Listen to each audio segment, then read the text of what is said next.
यशस्वी प्रकल्पाच्या नंतर ठाणे बोरिवली ट्विन टनलचं काम आपण युद्धपातळीवर सुरू आहे हे बघितलं।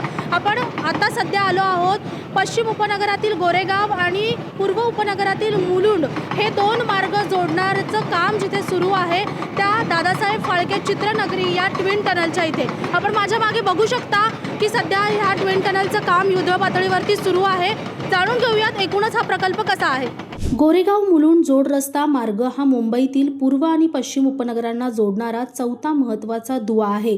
लवकरच संजय गांधी राष्ट्रीय उद्यानाच्या खालून बोगदा खोदण्याचं काम युद्धपातळीवर सुरू होणार आहे। या मार्गामुळे मुंबईकरांचा प्रवास सुखकर तर होईलच, शिवाय इंधनाचीही मोठी बचत होणार आहे। या प्रकल्पाअंतर्गत गोरेगाव येथील दादासाहेब फाळके चित्रनगरी परिसरात 5.3 किलोमीटरच्या लांबीचा तिहेरी मार्गिका असलेल्या जुळ्या बोगद्याचे काम हाती घेण्यात आले। हा शाफ्ट साधारणपणे 200 मीटर लांब, 50 मीटर रुंद आणि 30 मीटर खोल आहे। आतापर्यंत 23 मीटर खोलीपर्यंतचं खोदकाम पूर्ण झालेलं आहे, तर उर्वरित 7 मीटरचं काम पूर्ण करण्यासाठी आदेश देण्यात आले। हा प्रकल्प अभियांत्रिकी दृष्टीने अत्यंत आव्हानात्मक मानला जातो। या बोगद्याचं खोदकाम सध्या सुरू करण्यात आलेलं असून 10 मार्च पर्यंत अवाढव्य यंत्रे शाफ्टमध्ये उतरवण्याचं काम करण्यात येणार आहे।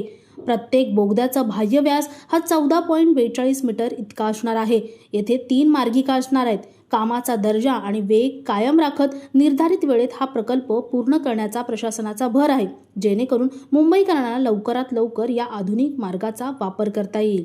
एकूणच काय तर मुंबईमध्ये यशस्वी ठरलेल्या कोस्टल रोड सारख्या प्रकल्पानंतर मुंबईकरांच्या सेवेसाठी हा रस्ता लवकरच खुला होणार आहे।